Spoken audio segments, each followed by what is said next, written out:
Guys, welcome back to my YouTube channel. ഇന്നിവിടെ വീക്കെൻഡായി. ഞങ്ങൾ കുറേ ദിവസമായിട്ട് പുറത്തോട്ടെങ്ങും പോകുന്നില്ലായിരുന്നില്ല. ഇപ്പോൾ റമദാൻ്റെ അവധിയൊക്കെ കഴിഞ്ഞതുകൊണ്ട് ബാക്ക് ടു നോർമലായി വർക്കിംഗ് ടൈമൊക്കെ. അപ്പോൾ ചേട്ടൻ പക്ഷേ ഇന്ന് സാറ്റർഡേ നേരത്തെ വന്നല്ലേ? സാറ്റർഡേ 5 മണി വരെ ഉള്ളൂ ജോലി. അത് കഴിഞ്ഞ് വന്നു.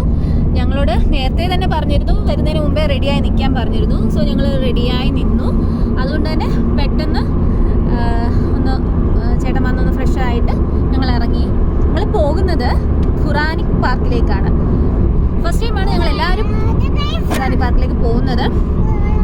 സോ അവിടുത്തെ വിശേഷങ്ങൾ ആയിരിക്കും നിങ്ങളോട് ഷെയർ ചെയ്യാൻ പോകുന്നത്.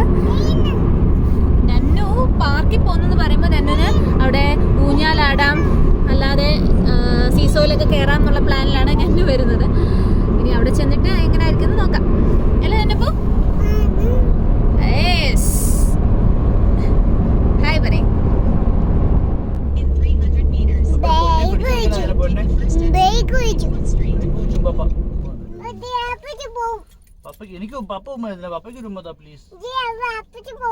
ലിപ്സ്റ്റിക്ക് പോകുന്ന കരുതിയിട്ട് നന്നു പപ്പയ്ക്ക് ഉമ്മ കൊടുക്കുന്നില്ല. നന്നു എവിടെ ലിപ്സ്റ്റിക് അതിന് ഇട്ടിട്ടില്ലല്ലോ. നന്നു വാസലിൻ തേച്ച് കൊടുത്തിട്ട് ലിപ്സ്റ്റിക് ഇട്ടിയെന്ന് പറഞ്ഞു.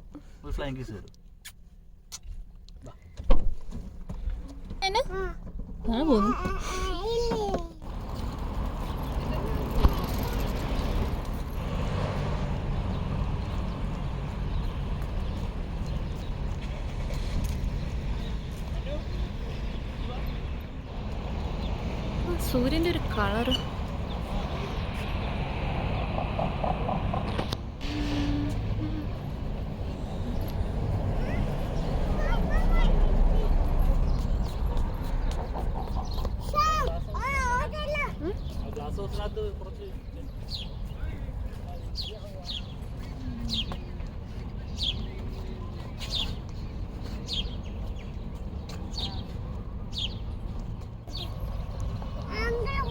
അങ്കിള് പോയി.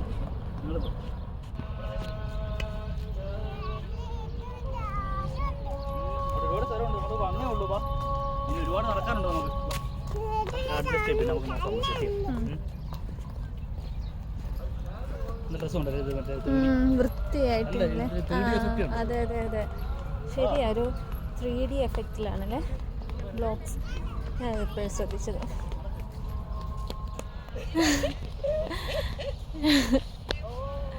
നന്നു പിണങ്ങി പോന്നു. ഈ ആൻറ്റി എന്തോ നന്നോട് പറഞ്ഞു, നന്നത് ഇഷ്ടപ്പെട്ടില്ല. നന്നു പിണങ്ങി പോകുന്ന കാഴ്ചയാണ് ഈ കാണുന്നത്.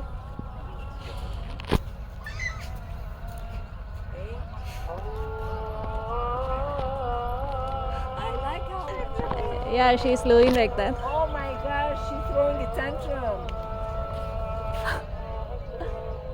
She's throwing a tantrum. Yeah. നന്നുവിന് 1 വയസ്സ് കഴിഞ്ഞപ്പോൾ തൊട്ടേ അവൾക്ക് സ്ട്രേഞ്ചറായിട്ട് തോന്നുന്ന ആൾക്കാരോട് അവളൊട്ടും ഇൻട്രാക്ട് ചെയ്യാറില്ല. ഞാൻ പക്ഷേ ഫോഴ്സ് ചെയ്യായിരുന്നു, ജസ്റ്റ് അവർക്ക് ഹായ് പറയും, അവരോട് സംസാരിക്കുക എന്നൊക്കെ പറഞ്ഞു. പക്ഷേ ഇപ്പോൾ ആലോചിക്കുമ്പോൾ അങ്ങനെ ഫോഴ്സ് ചെയ്യേണ്ട കാര്യമില്ലെന്ന് എനിക്ക് തോന്നാറുണ്ട്. കാരണം എല്ലാവരോടും ഹായ് പറയേണ്ട കാര്യമില്ല, എല്ലാവരെയും ഫ്രണ്ട് ആക്കേണ്ട കാര്യമില്ല, എല്ലാവരോടും ഇൻട്രാക്ട് ചെയ്യേണ്ട കാര്യമില്ല. ബിക്കോസ് അങ്ങനൊരു സൊസൈറ്റിയിലാണ് നമ്മളിപ്പോൾ ജീവിക്കുന്നത്. അവളും അവളുടേതായിട്ടുള്ളൊരു ബൗണ്ടറി ക്രിയേറ്റ് ചെയ്യട്ടെ എന്ന് തന്നെയാണ് ഞാൻ വിചാരിക്കുന്നത്. ആൻറ്റി എന്ന് പറഞ്ഞ് നന്നിന് ഇഷ്ടപ്പെട്ടെന്ന്, നന്നിൻ്റെ ഈ ആക്ഷൻസ് ഒക്കെ ഇഷ്ടപ്പെട്ടെന്ന്.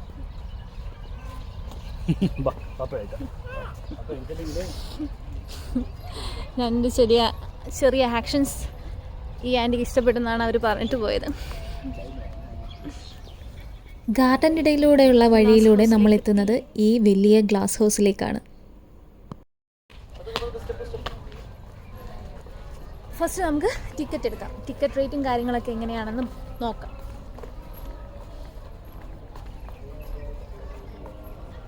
അങ്ങനെ ടിക്കറ്റ് കൗണ്ടറിൽ എത്തിയിട്ടുണ്ട്. 2 and 1 kid under 2. Sorry, under 3. 20 dirham. 2 people 20. Maybe if you want me to make a ticket. Okay. Miracle കേവിന് 5 AD, ഗ്ലാസ് ഹൗസിന് 5 AD. അപ്പോൾ ഞങ്ങൾക്ക് രണ്ടാൾക്കൂടെ 20 dirhams. കുട്ടികൾക്ക് ഫ്രീ ആണ്.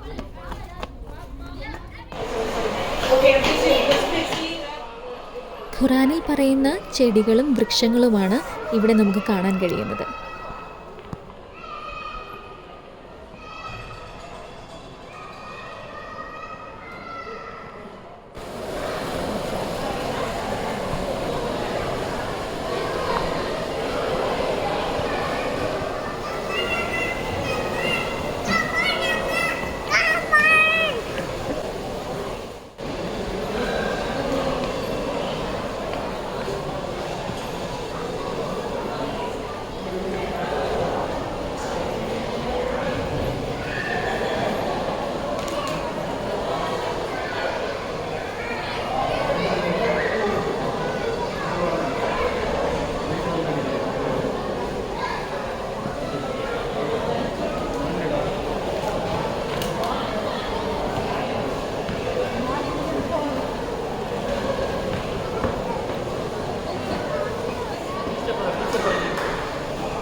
നമ്മുടെ വീട്ടിലുള്ള ചെടി.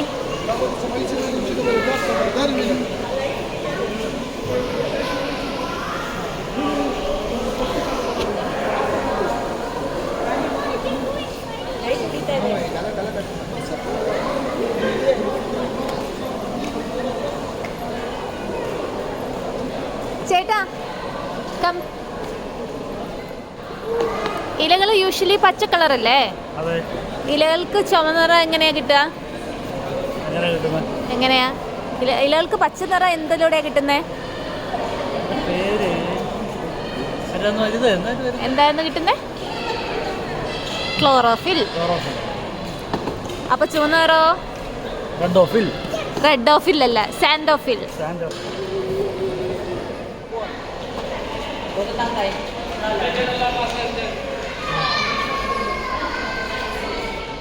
ഇതാണ് ഗ്ലാസ് ഹൗസ്. നൈറ്റ് വ്യൂ ഇങ്ങനെയാണ്. ഈ വഴിയാട്ടാ, ഇതിൽ അങ്ങോട്ട് വഴിയുണ്ട്. ഇതേ ചന്ദ്രനെ തന്നെയല്ലേ നമ്മുടെ നാട്ടിലും കാണുന്നത്?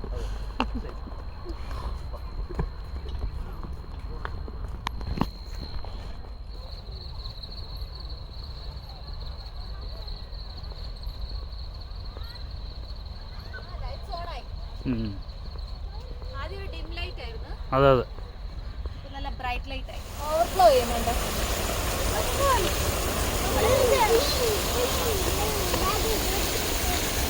വെള്ളത്തിന്റെ ശബ്ദം കേൾക്കാൻ തന്നെ നല്ല രസം.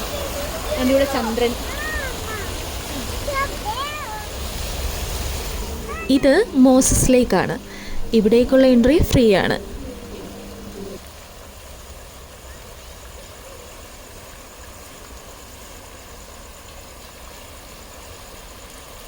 അവിടെ തന്നെ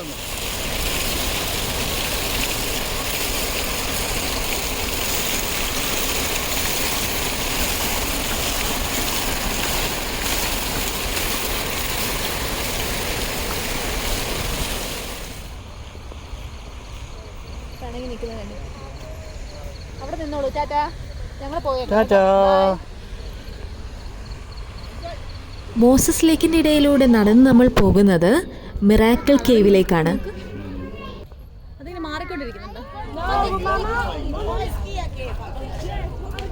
അതിൻ്റെ മോളിൽ നിരങ്ങുന്നു കൊച്ചു.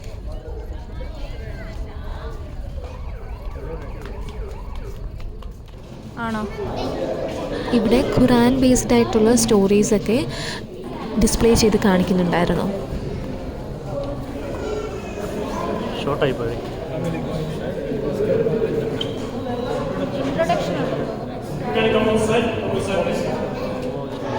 ഓൾമോസ്റ്റ് ഒരു 25 മിനിറ്റ്സ് എടുക്കും മിറാക്കിൾ കേവിലെ വിശേഷങ്ങളൊക്കെ കണ്ട് പുറത്തിറങ്ങാൻ വേണ്ടിയിട്ട്.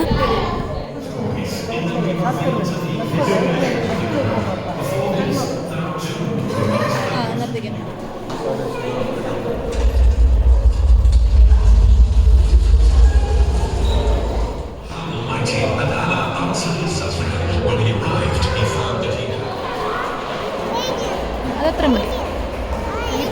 Storage full.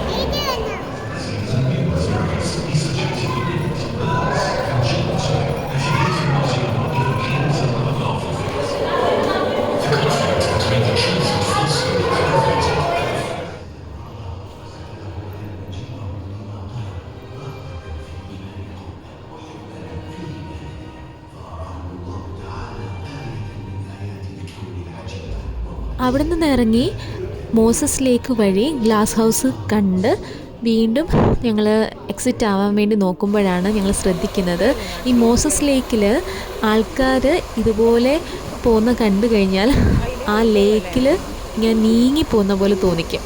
അവിടെ അങ്ങനെയൊരു പാതയുണ്ടെന്ന് തോന്നിക്കില്ല. ആ രീതിയിലാണ് ആ മോസസ് ലേക്ക് അവർ കൺസ്ട്രക്റ്റ് ചെയ്തിരിക്കുന്നത്.